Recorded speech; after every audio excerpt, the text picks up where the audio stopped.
My argument so far has been that Watchmen makes us attentive to media by asking us to slow down and see what is often right in front of us, but seems invisible.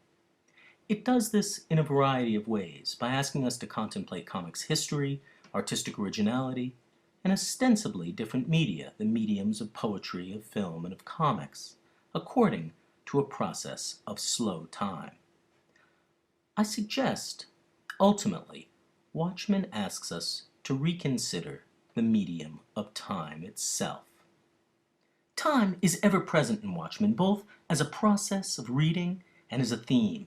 It takes time to study the dense little panels, and of course, the smiley face button parallels the doomsday clock, which ticks down with every issue until it finally comes to its end.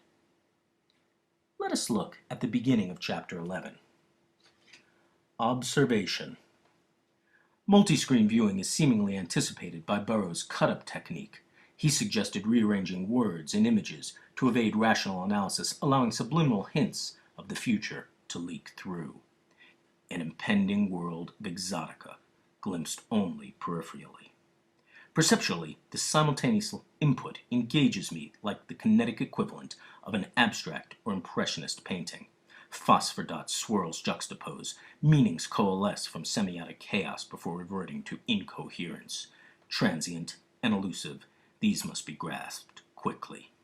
Computer animations imbue even breakfast cereals with a hallucinogenic futurity. Music channels process information blips, avoiding linear presentation, implying limitless personal choice. These reference points established, an emergent worldview becomes gradually discernible amidst the media's white noise. This jigsaw fragment model of tomorrow aligns itself piece by piece, specific areas necessarily obscured by indeterminacy. However, broad assumptions regarding this postulated future may be drawn. We can imagine its ambiance. We can hypothesize its psychology. In conjunction with massive forecasted technological acceleration approaching the millennium, this oblique and shifting cathode mosaic uncovers the blueprint for an era of new sensations and possibilities, an era of the conceivable made concrete, and of the casually miraculous. Look on my works, ye mighty. Here we are in Adrian Veidt's Antarctic greenhouse, a snow globe, if there ever was one. The page returns us to the very first page of Watchmen, its first panel beginning, as that one does, with an extreme close-up, one so extreme that it is initially impossible to tell what is being shown, impossible even to discern that the white space is snow. Panels 2, 3, and 4 widen the aperture of view by moving horizontally backwards so that each panel delivers more visual information, their identical size and shape and layout creating a quick but even tempo. Panels 5 and 6 maintain this pattern but stall the visual revelation, building a sense of frustration into the pacing, which the final tier alleviates by presenting a panorama that concludes the page with a rush of visual information. Still, sequence is only one aspect of the page, one line of its various input signals, which parallel Veidt's description of multi-screen viewing, his own practice of watching a grid of television screens for upcoming economic and political trends. Returning to the first panel, Veidt's prose promises an observation, but the panel illustrates nothing. It is blank. The second panel pulls back to reveal splashes of color obscured by what now appears to be a blanket of snow. This new panel invites us to reread the previous panel, and though the text of the new panel has nothing to do with its own visual scene, they explain one another nicely. Veidt's mention of an impending world of exotica, glimpsed only peripherally, becomes our glimpse of the splay of color in the center of the panel and in its top right-hand corner. In panel 3, he introduces abstract or impressionist painting, which again forces us back to the previous panel while putting us in mind of the fine arts while we search out the shape in this new panel. Darting between these two panels, we find that meaning is transient and elusive, just as Veidt says, and that it must be grasped quickly.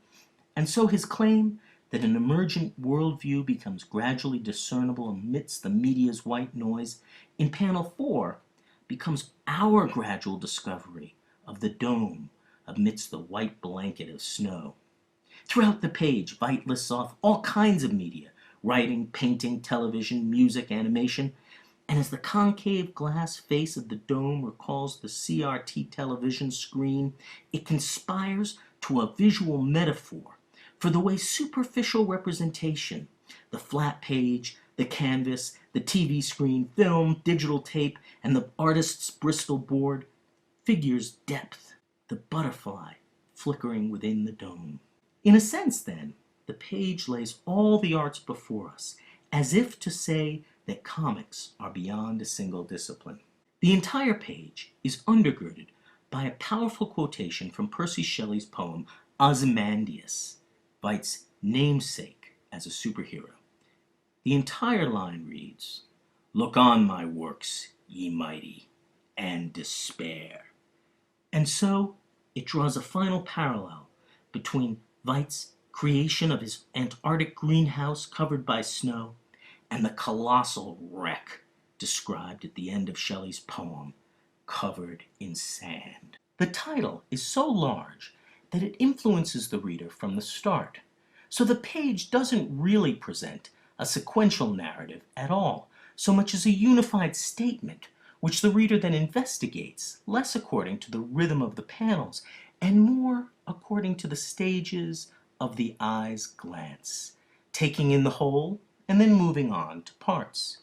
Without the illusion, the page remains interesting, but also limited, trapped in its own perspective of sequential movement. With the illusion, the page is neither poem of sequence nor hybrid of drawing and writing, so much as a synthetic statement on the way art transcends individual renown and grapples with time itself, the microcosmic time of reading and of snowfall, and the macrocosmic time of history and of sand covering over human creation.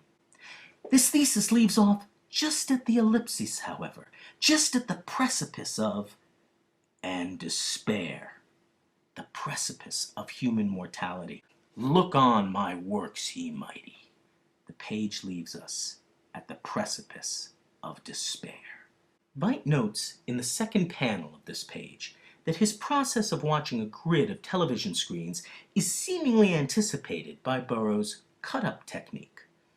William Burroughs came upon the cut-up technique while living in Paris in the Beat Hotel with his friend Byron Geisen.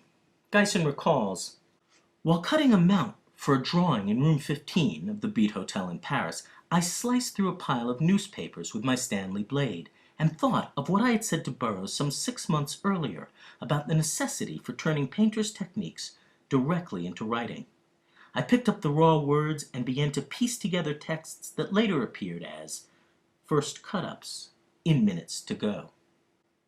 Geisen slices through the newspaper. The words fall to the floor, and he picks them up and works with them as if they were objects or colors, building poems as a collage. William Burroughs introduced the cut-up technique with his 1959 novel, Naked Lunch, and explored it further in his science fiction classic, the Nova Trilogy. 3 novels, the 1961 Soft Machine, the 1962 The Ticket That Exploded, and the 1964 Nova Express, that share material cut out of his draft for Naked Lunch. Burroughs cut these passages out, sometimes arbitrarily and sometimes intentionally mixing them into the narrative of the Nova Trilogy to create a kind of collage of narrative and of words. Let me show you an example from these 2 novels. In this section of The Soft Machine, titled Where You Belong, Burroughs' first-person narrator takes a corporate job with the media conglomerate, the Trax News Agency. "Most distasteful thing I ever stood still for," he remarks. The Trax News Agency uses an IBM machine to write the news, less writing as reporting than writing as creating.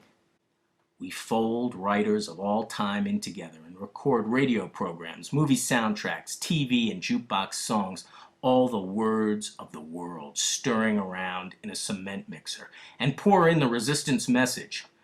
calling, partisan of all nation, cut word lines, shift linguals, free doorways, vibrate tourists, word falling, photo falling, breakthrough in gray room. So the district supervisor calls me in and puts the old white schmaltz on me. The passage starts out straightforwardly enough, almost a description of the cut-up technique process, but soon it becomes hard to follow as the resistance message is mixed in with the narrative action.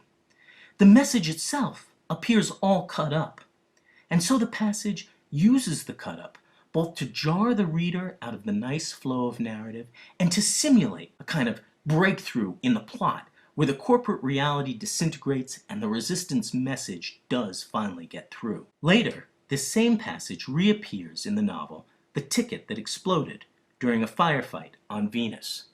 Word falling, photo falling, time falling, breakthrough in gray room, combat troops' antenna crackling, static orders poured in flexible violence along the middle line of body, took the planet in a few seconds, cutting virus troops with stuttering light guns, galactic shock troops who never colonized, clicking, tilting through pinball machines of the earth, lighting up the board books and dictating message of total resistance. Shift linguals, cut word lines, vibrate tourists, free doorways, pinball led streets, word falling, photo falling, breakthrough in gray room, towers, open fire. Here, the action of the plot appears cut up, cut into the very resistance message it communicates.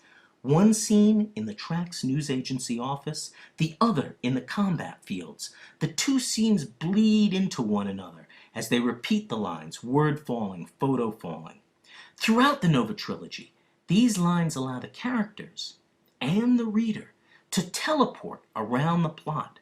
And so the action of reading is very much as Moore describes, a flipping back and forth through pages and saying, ah yes, this bit of narrative does connect to that other bit that I saw pages ago. This should remind us of something fairly obvious. Prose is just as much a sequential medium as comics. Both depend on the arrangement of material, and both allow the reader to move around that material, to connect time and space in various ways. Both can be manipulated by the creator to call attention to this sequential nature, and to ask the reader to work hard and slowly, to move around the text. This process of manipulation allows a kind of time travel across the narrative. I would suggest that Alan Moore means for us to use this as a model for thinking of time in our own lives. I'll let him speak for himself.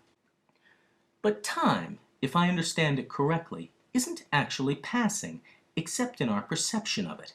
In fact, as far as I understand it, every moment in the universe, from its most remote past to the most distant future, is all happening at once in some permanent, eternal kind of globe of space-time, in which the beginning and the end of the universe are both there at the same time, along with every tiny moment in between, including all those moments which made up our lives. Moore speaks of a globe of space-time. He says this years after writing Watchmen, but there's a clear link in which somehow reflecting on memory or on art gives us the ability to see through the linear passage of time and perceive the world as Dr. Manhattan perceives it, as a continuum, as a universe laid out before us, to realize, as Moore says, that every tiny moment, perhaps insignificant moments in the larger scheme of things, but nevertheless our moments are held there, each in their own panel, eternally. The power of reading, according to slow time, is that it makes the strictures of time fall away, the linearity disappear, and puts us into a flow of a new time.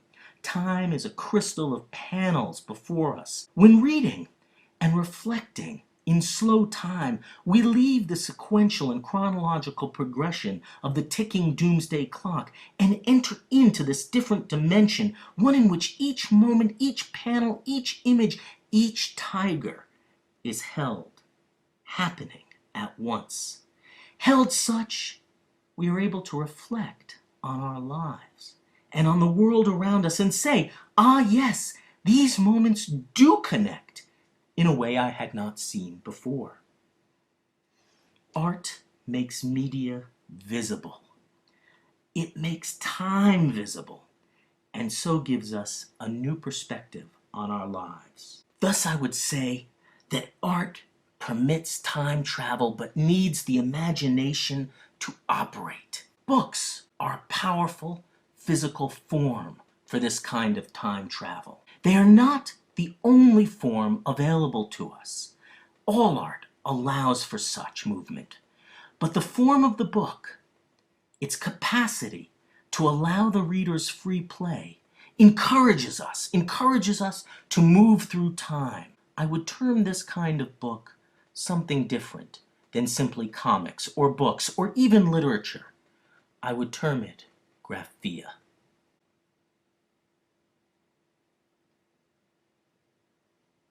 As a coda to these Watchmen lectures, I would like to comment on the plot, because it is fairly elusive.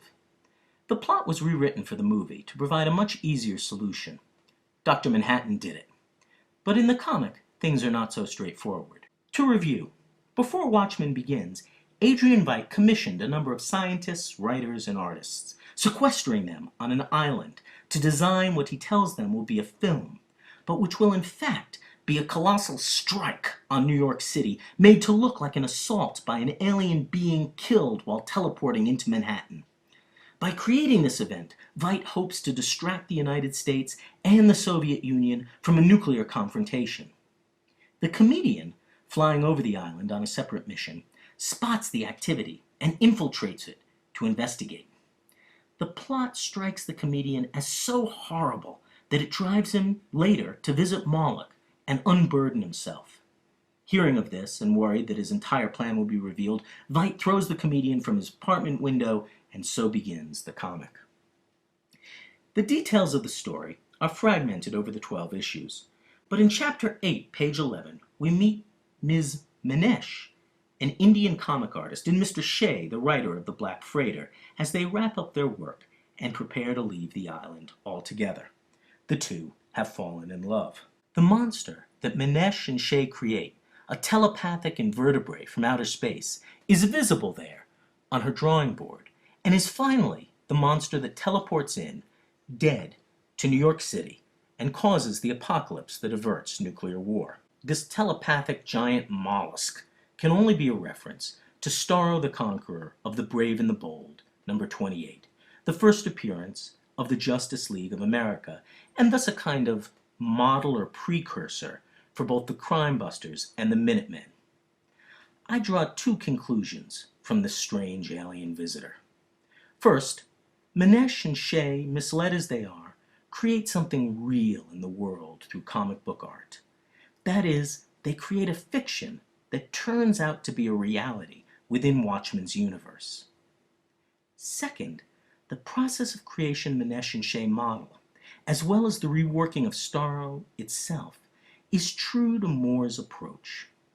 Moore's intervention in comics is, like Frank Miller's, a return to pre-existing superhero stories, and so he embeds bits and pieces of comic book history into his own work, using them like panels trapped in time as elements to construct something new, a reading of the past that constitutes an artwork in the present. This construction takes on a life of its own, Watchmen, the graphic novel, and has altered the world of comics, the world of 20th century fiction, and the world of the readers who have appreciated it. In its first page, Watchmen asks us to consider perspective. It asks us, in effect, who watches the Watchmen? A comic book creation that has the power to change the world. The story of Watchmen is in some senses tautological.